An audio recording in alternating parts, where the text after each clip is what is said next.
दोस्तों, आप लोगों का फिर से एक बार स्वागत है मेरे चैनल ट्रेडिंग मंत्रा विद एके में, जहाँ पर हम लोग बात करते हैं स्टॉक मार्केट या शेयर मार्केट के बेसिक्स के बारे में और हम लोग बढ़ रहे हैं धीरे-धीरे बेसिक टू एडवांस की तरफ। मैंने कुछ वीडियोस बनाए हुए हैं, आप उनको जाकर देख सकते हैं, प्लेलिस्ट में अवेलेबल हैं। बाकी उसके साथ ही मैं मार्केट जब ओपन होता है तो प्री मार्केट एनालिसिस भी कर देता हूँ और पोस्ट मार्केट एनालिसिस भी करूँगा। बाकी आपकी जो नॉलेज गेन करने के लिए कि आप लोग गेन करें, आपका नॉलेज में इजाफा हो, इसके लिए मैं वीडियोस बना रहा हूँ जिससे आप किसी के जो कहने पे कोई कॉल या कोई पुट परचेज ना करें और अपने कैपिटल को बचा के रखें। तो इसलिए मैं आपको जो भी मेरी लर्निंग्स है मैं वो आपको दे रहा हूँ। अगर आपको इसमें आपके इस मेरे वीडियोस से आपकी लर्निंग में कुछ बेनिफिट होते हैं तो ज़रूर इस वीडियोस को लाइक करिएगा, शेयर करिएगा और चैनल को सब्सक्राइब कर लीजिएगा, जिससे मुझे मोटिवेशन मिलते हैं कि मैं और भी वीडियोस बनाऊं। ठीक है, तो चलिए शुरू करते हैं। अभी हम लोग ने लास्ट टाइम फंडामेंटल एनालिसिस और टेक्निकल एनालिसिस का एक ओवरव्यू लिया था। आज हम लोग टेक्निकल एनालिसिस के बारे में पढ़ेंगे। एक्चुअली टेक्निकल एनालिसिस होता क्या है?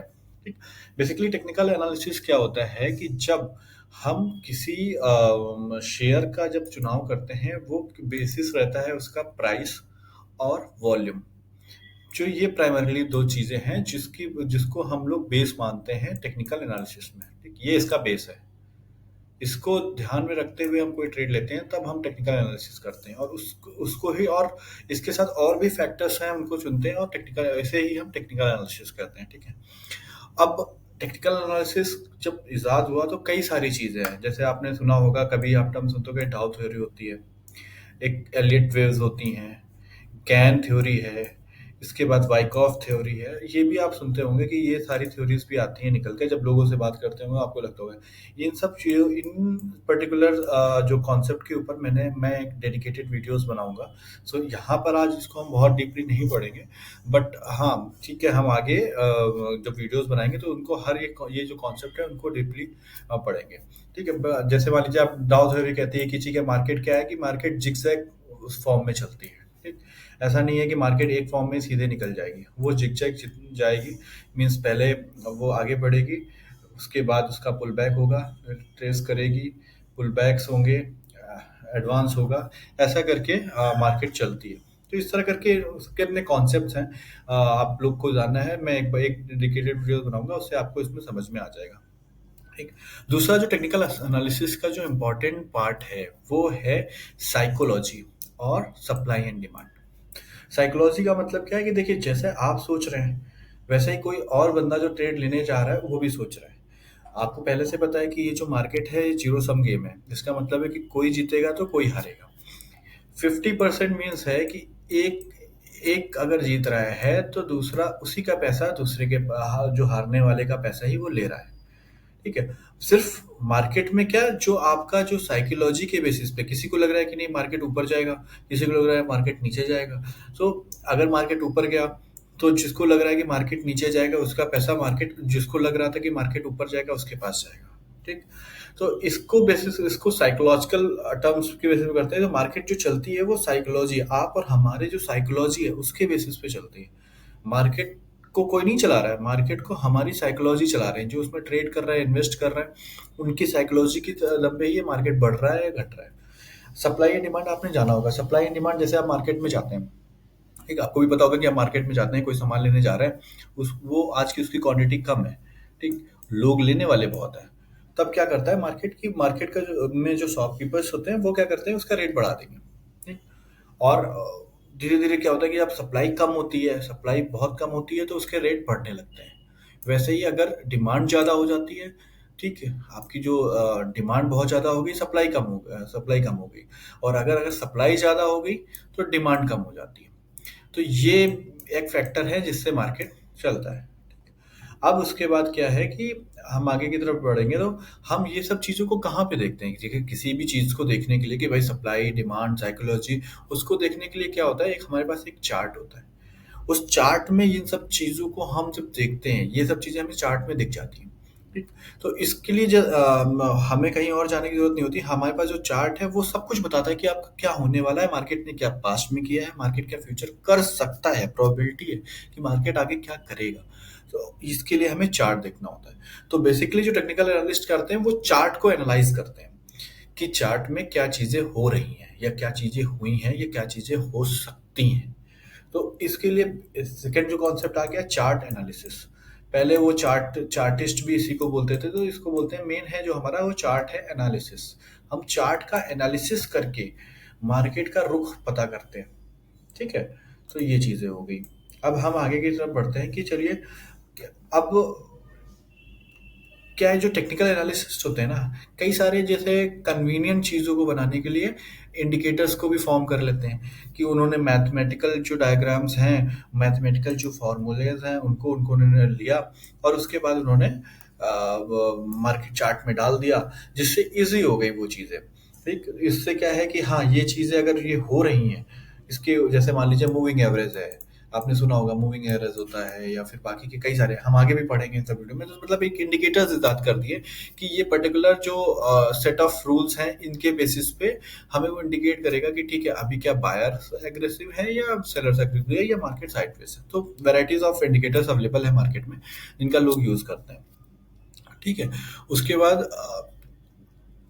तो जो सारे भी ट्रेंड्स हैं या फिर सच, जैसे आप अगर टेक्निकल एनालिसिस की बात करते हैं तो चार्ट में टेक्निकल एनालिसिस का मानना ये होता है कि जो चार्ट होता है, चार्ट में सारी चीजें ऑलरेडी रिफ्लेक्ट हो जाती है, वो चाहे न्यूज हो, सेंटीमेंट हो, या फिर मार्केट में जैसे एक चीज बोलते हैं ना कि मार्केट डिस्काउंट एवरीथिंग। मतलब वो सारी चीजों को मार्केट हर चीज को मतलब आप क्या बोलता है कि हर चीज का एक महत्व देता है मार्केट। और वो महत्व देने के टाइम पे इम्पोर्टेंस जो देता है, उस चीज को क्या करते हैं वो चार्ट में दिख जाती है। तो टेक्निकल एनालिसिस का बेस कॉन्सेप्ट यही है कि सारी चीजें आपको चार्ट्स में अवेलेबल हो जाएंगी। ठीक है, अभी आपको कहीं बाहर नहीं जाना, आप चार्ट बस स्टडी करिए और आपको चीजें मिल जाएंगी कि क्या हो रहा है। देखिए, जैसे इसमें लिखा हुआ है technical analysis market price organisation होता है कि सारी चीज़ है, हिस्ट्री में क्या हुई वो भी आ जाएगी, कि हमारी जो चीज़ें मिल रही हैं या प्राइस एक्शन। अब इसमें एक चीज़ बहुत बढ़िया निकल के आती है, प्राइस एक्शन। ठीक है, प्राइस एक्शन को ही हम बोलते हैं, बहुत लोग तो प्राइस एक्शन बेस्ड ट्रेडर होते हैं, आपने सुना होगा। लोग होते हैं क्या कर रहे हैं तो प्राइस एक्शन ट्रेडिंग करते हैं। प्राइस एक्शन ट्रेडिंग क्या होती है? प्राइस एक्शन का ट्रेडिंग है, आपने कुछ नहीं देखा, सिर्फ और सिर्फ जो चार्ट है। चलिए मैं आपको चार्ट भी एक बार दिखा देता हूँ, क्योंकि मैंने आज तक अभी आपको लाइव ट्रेड में लास्ट टाइम मैंने कोशिश करी थी, बट वो नेटवर्क की वजह से नहीं दिख पाया था। तो मैं आपको दिखा देता हूँ कैसा चार्ट कैसा होता है। ठीक, तो अगर चार्ट की बात हम लोग करें तो ये चार्ट, मैं कोशिश करता हूँ कि आपको चार्ट भी दिखा दूँ कि चार्ट क्या होता है। ये देखिए, ये आपका चार्ट आ रहा है। चार्ट, ठीक है, ये देखिए जो ये ओपन हुआ है ये चार्ट है। ठीक, अभी हम लोग उसको अच्छी तरह से भी पढ़ेंगे चार्ट क्या होता है कैसे होता है। ये आपको पहली बार दिख रहा होगा कि ये चार्ट है। तो ये चार्ट है जो सब चीज आपको बता रहा है कि भाई क्या कैसे क्या हो रहा है। जैसे अगर मैं मान लूँ निफ्टी, ठीक है, तो निफ्टी में ये चार्ट है। अब ये चार्ट में आप सब देख सकते हैं कि चीजें क्या है। जैसे मान लीजिए मार्केट यहाँ से नीचे गिरी, मार्केट यहाँ से ऊपर उठी, मार्केट साइडवेज हुई, ये सब जो चीजें टर्म्स यूज होती हैं, ये सब चीजें ये सारी चार्ट्स में आपको दिख रही है। सारा सब कुछ इस चार्ट में दिख रहा है। ठीक है, तो आप समझ गए होंगे कि टेक्निकल एनालिसिस होता है वो सिर्फ चार्ट में बैठ के काम करता है और चार्ट में ही सारी चीजें उसको एनालाइज करता है। ठीक है, अब उसके बाद क्या हो गया, हम आगे बढ़ते हैं। आपने टर्म सुना होगा, सबसे ज्यादा टर्म होता है कि मार्केट डिस्काउंट्स एवरीथिंग। मतलब सारी चीज़ों को वो इम्पोर्टेंस देता है मार्केट। ठीक, उसके बाद हम आगे की तरफ बढ़ते हैं कि देखिए price moves and technical analysis का मानना है कि तीन ट्रेंड्स होते हैं। आपकी जो तीन ट्रेंड्स होते हैं उन तीन ट्रेंड्सों में सबसे ज्यादा जो चलता है आपका है अप डाउन और साइडवेज। ठीक है, मान लो मार्केट ऊपर जा रहा है कि ये मार्केट कहीं नहीं है, वो बस एक साइडवेज ही है, ना ऊपर जा रहा है ना नीचे जा रहा है, और मार्केट नीचे जा रहा है। तो तीन डायरेक्शंस होती हैं, टेक्निकल एनालिसिस से तीन डायरेक्शन होती हैं, इन तीनों डायरेक्शन से मार्केट चलता है। ठीक है, और फिर उसके बाद है कि history tends to repeat itself. मतलब है कि टेक्निकल एनालिसिस का मानना है कि ये जो मार्केट चल भी रहा है ना, वो हिस्ट्री के बेसिस पे चल रहा है कि पास्ट में इसने ये चीज की और शायद अब ये कर सकता है। ठीक, तो हम ये मान के चल रहे हैं कि पास्ट में कोई चीज, मार्केट ने पास्ट में कोई अपना बिहेवियर दिखाया और हो सकता है कि आगे भी वो बिहेवियर दिखाए। ये इसीलिए मैं बोलता हूँ कि ये जो है ये प्रोबेबिलिटी है। ठीक है, अब प्रोबेबिलिटी में आप अगर 50% से एबव आपकी प्रोबेबिलिटी है तो इसका मतलब है कि आप सक्सेसफुल हो गए। 50% से अबव की प्रोबेबिलिटीज आपको होनी चाहिए, ठीक है। तो ये प्रोबेबिलिटी है। अगर पास में कोई चीज़ दिखाएगा, ज़रूरी नहीं है कि वो ये आगे भी हो जाए। इसीलिए क्या होता है कि बहुत लोग कंफ्यूज हो जाते हैं और क्या करते हैं, स्टार्टिंग में आते हैं, इनिशियल स्टार्ट करते हैं, कोई एक टेक्निकल इंडिकेटर पकड़ लेते हैं या फिर कुछ एक स्ट्रेटजी बनाते हैं और उसको सोचते हैं कि वो एक या दो बार करते हैं, वो एग्जैक्ट नहीं होता। तो उनको छोड़ के चले जाते हैं कि नहीं नहीं, ये तो भाई जुआ है, इसमें करना है। जैसे हम लोग का क्या माइंड है कि मैथ में हमने पढ़ा है, मैथ में हम लोग पढ़ते हैं ना कि 2+2 4 होता है। लेकिन ट्रेडिंग में ऐसा नहीं है। 2+2 4, पास्ट में 2+2 4 हुआ, लेकिन जरूरी नहीं है कि आगे फ्यूचर में 2+2 4 ही होगा। ये हो सकता है 2+2 5 भी हो जाए और 2+2 3 भी हो जाए। अब इसमें हमें देखना है कि प्रोबेबिलिटी किस में ज्यादा है, 2+2 5 की ज्यादा है कि 2+2 3 की ज्यादा है। तो इसको हम फाइंड करते हैं टेक्निकल एनालिसिस के थ्रू, ठीक। दूसरी बात, हम आगे बढ़ते हैं कि और सबसे बेस्ट चीज होती है, अगर आप टेक्निकल एनालिस्ट है तो आपको रूल बेस्ड ट्रेडिंग करनी है। रूल बेस्ड ट्रेडिंग का मतलब क्या होता है कि आप ऐसे नहीं आते कि आपने मार्केट है, मार्केट ओपन किया, आपने सोचा चलो आज मार्केट ऊपर जाने का लग रहा है तो आप ऊपर चले जाओगे कि ठीक है, ऊपर हमने आपका कॉल खरीद लिया, अब ऊपर हम मार्केट ऊपर जाएगा, या पुट खरीद लिया, अब मार्केट नीचे जाएगा। अब ये कॉल पुट जो है वो हम आगे के वीडियोस में समझेंगे कि कॉल और पुट क्या होता है, ठीक है। अब जैसे रूल बेस्ड ट्रेडिंग का मतलब क्या हो गया कि आपने एक सेट ऑफ रूल्स बनाए, ठीक। आपने ये बोला कि नहीं, अभी बता रहा हूँ, जैसे मैं एक 50 EMA के ऊपर, ठीक है, ये मूविंग एवरेज होता है, आगे आपको ज़्यादा डिटेल में बताऊंगा कि आपने बोला कि नहीं 50 EMA के ऊपर अगर मार्केट चली तो मैं परचेज करूंगा, अगर इसके नीचे मैं कॉल इसमें परचेज कर लूंगा, लेकिन अगर इससे नीचे आई तो मैं नहीं खरीदूंगा, कॉल नहीं खरीदूंगा। अगर ये 50 EMA के नीचे है प्राइस तो मैं कॉल पे तरफ नहीं जाऊंगा। ये रूल्स हैं, आपने रूल्स बना लिए हैं कि हम ये क्या कब कब क्या करना है। आपने ये बना लिया कि नहीं नहीं, मेरे को अगर 100,000 रुपए का प्रॉफिट होना है एक दिन में, इसके बाद मैं मार्केट में नहीं हट जाऊंगा। आपको पता है कि मैं 500 रुपए का लॉस होगा, मैं मार्केट से हट जाऊंगा। तो ये रूल बेस्ड ट्रेडिंग है, और जब आप रूल बेस्ड ट्रेडिंग करते हैं तब जाके आप सक्सेसफुल होते हैं। तब आपको लगता है कि नहीं नहीं, तब आप लॉन्ग टर्म के लिए कर सकते हैं, क्योंकि आपके पास एक रूल है, आपको पता है कि ये चीज है हो रही है, मार्केट हर दिन कुछ नया कर रहा है। तो आपको रूल्स, आपको पता चल गया कि ये रूल्स आपके हैं, इन रूल को, ये सर्टेन जो रूल्स हैं ये फॉलो करेगा मार्केट, और उसके हिसाब से मैं आगे बढ़ूंगा, ठीक। तो अब आपको समझ आ गया कि टेक्निकल एनालिसिस होता क्या है बेसिकली, ठीक। जैसे अब मैंने आपको बताया, पहला चीज टेक्निकल एनालिसिस में क्या होता है, प्राइस एक्शन सबसे इंपॉर्टेंट है। प्राइस एक्शन, इसके अंदर भी बहुत सारी चीजें हैं, ठीक। दूसरा है आपका चार्ट, ठीक। चार्ट आपको रीड करना पड़ेगा कि चार्ट है, उसमें प्राइस एक्शन क्या होता है।